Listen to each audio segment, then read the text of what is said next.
All right, let's kick off this deep dive with a trip to a city that's kind of rewriting the script on what an African city can be. Oh, absolutely.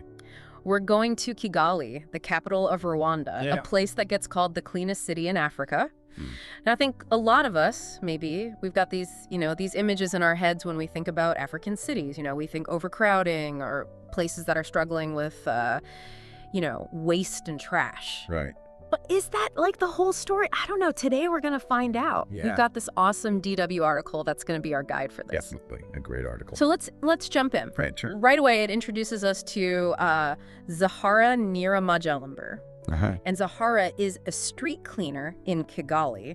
And get this woman wakes up at 4:00 a.m. every single day to make sure that her city is spotless. Wow. I mean, talk about dedication, right? Yeah. What is it, that drives this commitment to cleanliness, this intense level of it? I think that's a really good question. And then the article really highlights how, for people like Zahara, it's more than just, sweeping the streets. Yeah. It becomes this source of pride for them. Right. It's steady income. It's a path to kind of getting yourself financially stable. Yeah. The Zahara even mentions how her job allows her to support her family. She's able to borrow money now. Wow. It really shows that that Kigali's efforts when it comes to cleanliness, it's about way more than just making things look pretty. You know what I mean? It's deeper than that. Yeah. Yeah.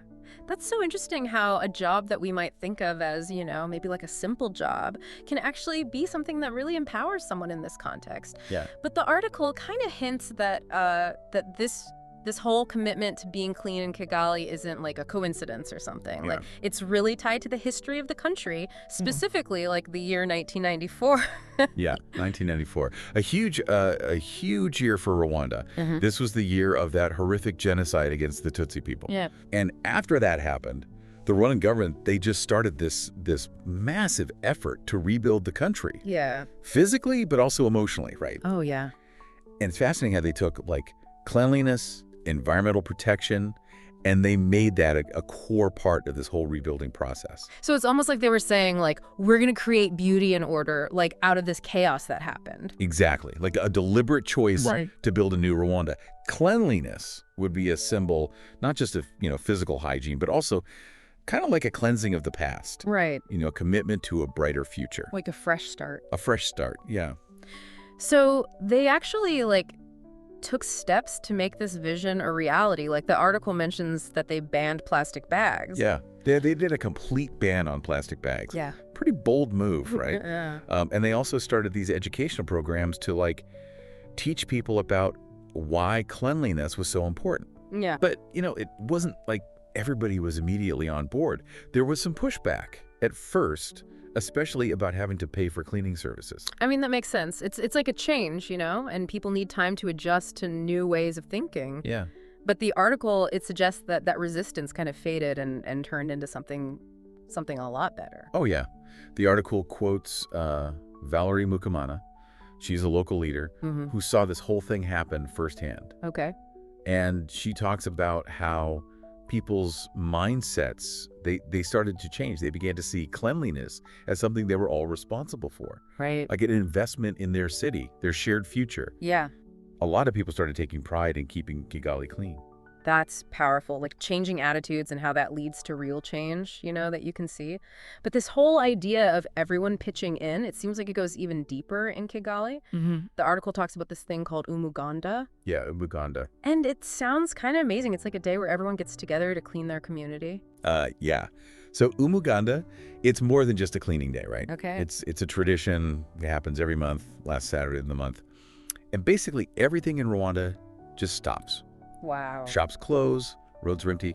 And for 3 hours, everyone's participating in cleaning up, in community service. So it's not like a, hey, if you want to come out, it's like the whole country is doing this. It's a commitment. Do people actually like drop everything to participate? Like what kind of things are they doing during this Umuganda? Oh, it's totally ingrained in the culture. It's not just picking up trash.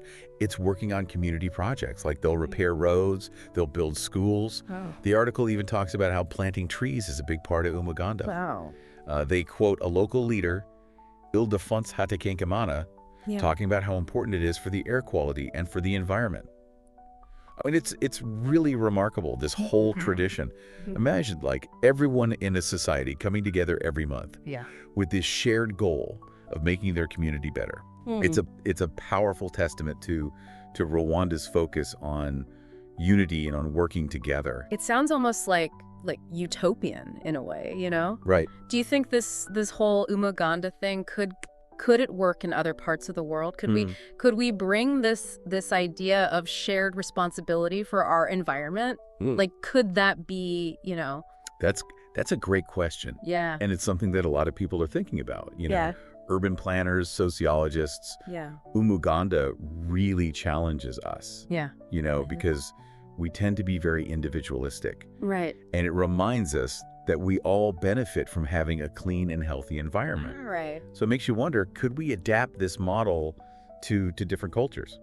Yeah, I mean, it would definitely take a change in how we think about things. Right. But imagine, like, even on a smaller scale, if communities started to do something like this, you know, this idea of coming together to take care of their surroundings. What kind of changes could we see? Well, the article, it talks about some real benefits of Umuganda. Okay. It's not just about, you know, cleaner streets. Right.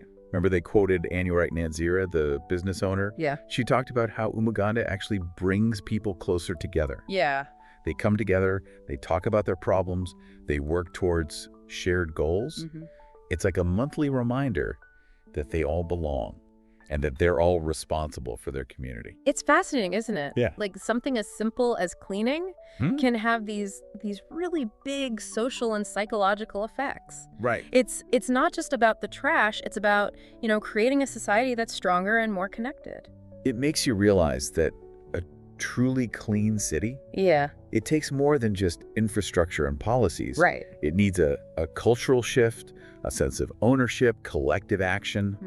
It's about giving people the power to shape their environment. It's making me think about my own relationship with my city, you know? I try to do my part, but I've never thought of it as like a team effort, you know, a shared responsibility for everyone in the community. Yeah, that's how a lot of people see it. Yeah. I mean, in many parts of the world, we think of cleanliness as like an individual thing. Right. You know, just taking care of your own house or your workplace.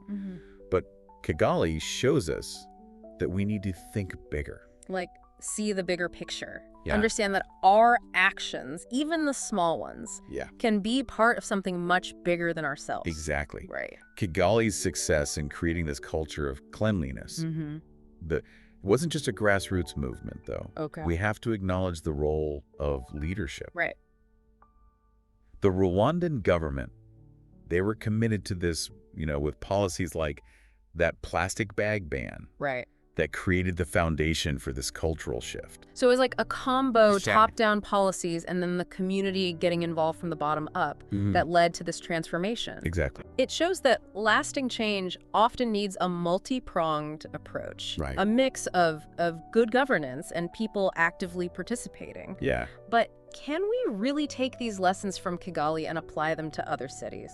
That's the big question. Yeah. Kigali's situation is unique, but the principles behind it, Yeah. shared responsibility, working together, being committed to a healthy environment, those are universal. Yeah. They can work anywhere. It's about changing how we see ourselves. Right. Not just individuals responsible for our own little space, but as part of a community, Yeah.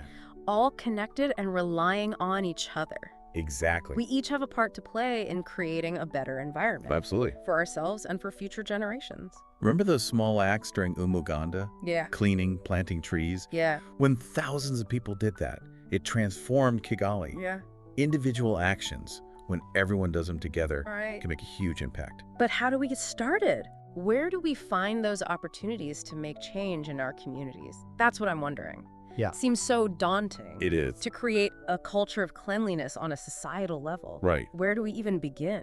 It starts with each of us. Okay. We can't wait for governments or organizations. Yeah. We have to take ownership, starting in our own homes, our workplaces, our communities. Okay. It's about those small, everyday things Yeah. that when we all do them together, they create a ripple effect. So it's about making those choices, right? Exactly. Choosing reusable bags, being good about recycling, picking up that piece of trash we see. Yes. Are those the kinds of things that can spark a bigger movement? Exactly. Yeah. It's about going from someone else will do it to I can be part of the solution, every little thing we do sends a message. Yeah. It shows we're committed to a cleaner world. Right. And hopefully it inspires others to do the same. It's leading by example. Exactly. And it's not just about cleaning up after ourselves, right? Right. It's about being aware of how much we consume, reducing waste, making sustainable choices. Absolutely. Because if we keep making more and more trash, it's a never-ending battle to keep our cities clean. Exactly. It's about a holistic approach, bringing sustainability into our lives and spreading that message to others. Yes. But let's be real, not everyone loves cleaning as much as we might. True. How do we get those people who are resistant to change to join in? You're right. Not everyone's going to be excited about it right away. Yeah. Change is hard, especially when it means changing your routine. Right. But I think the key is to focus on the good stuff. Yeah. Show how a clean environment benefits everyone. Instead of lecturing or making people feel bad, let's show them how it makes life better for everyone. Right. Connect cleanliness to things like health, well-being, even just how beautiful our surroundings are. Yeah. And celebrate the wins no matter how small. Every step towards a cleaner environment is a victory. I love that. What if we celebrated a clean street like we celebrate a sports win? Exactly. I mean, it might sound silly, but why not? Right. Cleanliness is something to be proud of. Absolutely. It's about changing how we think. Yeah. Cleanliness isn't a luxury. It's part of a healthy society. It is. And when we see it that way, it's something we want to work towards. Yeah. Something to celebrate. Exactly. Wow, this whole deep dive into Kigali has been really inspiring. Yeah. It feels like they've really figured out how to create this culture of cleanliness, you know? They've shown that having a cleaner city isn't just some dream. It's actually doable if everyone works together. Right. But I gotta admit, it can feel a bit overwhelming, you know? Where do we even start to make that kind of change in our own communities? It seems like a huge task. It's easy to get kind of bogged down when you think about the size of the problem. Right. But you got to remember, Kigali's transformation, it started with small things that people did. And then those small actions were multiplied because the whole community got involved. Right, right. Like those acts of cleaning and the tree planting they did during Umuganda. Exactly. When thousands of people participated, it really made a difference, you could see. So it really is about those everyday things we do, even if they seem small. Exactly. It's about changing our mindset. Yeah. We got to go from thinking, well, someone else will take care of it, to I can be a part of the solution. Okay, yeah. Like, what if every time we saw a piece of trash on the ground, we picked it up? Yeah. Or if we all really tried to reduce our waste and recycle the right way? Those are things we can all do no matter where we live. Exactly. But what about those people who just don't seem to care, you know? Yeah. How do we convince them that we're all responsible for keeping things clean? It's true. Not everyone is going to be super excited about cleaning right away. Right. But I think the way to get them on board is to show them the benefits. Right. Instead of lecturing them or making them feel guilty, let's show them how a clean environment makes everyone's life better. Yeah, yeah. Connect cleanliness to things like, being healthy, feeling good, and even just how beautiful our surroundings can be. Right. And let's celebrate those successes, even the small ones. Every step towards a cleaner environment is a win. I love that idea. Celebrating a clean street like it's some big achievement. Exactly. I mean, why not? Cleanliness is definitely something to be proud of. It really is. It's about changing how we think about it. Cleanliness isn't some extra thing. It's a fundamental part of a healthy society. Right. And when we start seeing it that way, it becomes something we want to work towards, something to celebrate. This whole deep dive has been such an eye-opener. It really has. Kigali has shown us that a clean city isn't just some fantasy. It's proof that people can make it happen if they work together. Absolutely. And remember, it all starts with each of us. We don't have to wait for big changes or new policies. We can start making a difference today, even in small ways. So to everyone listening, we challenge you to be inspired by Kigali. Find those small acts of cleanliness that speak to you and make them a part of your everyday life. Yeah, share your passion with others. Inspire the people around you. And together, let's create a world where cleanliness isn't just a goal, but a way of life. Remember, even the smallest actions, when a whole community gets involved, can create a massive wave of change. A wave that makes our cities and our world a better place. Thanks for joining us on this incredible deep dive into Kigali's cleanliness revolution. Until next time, keep exploring and keep those streets sparkling.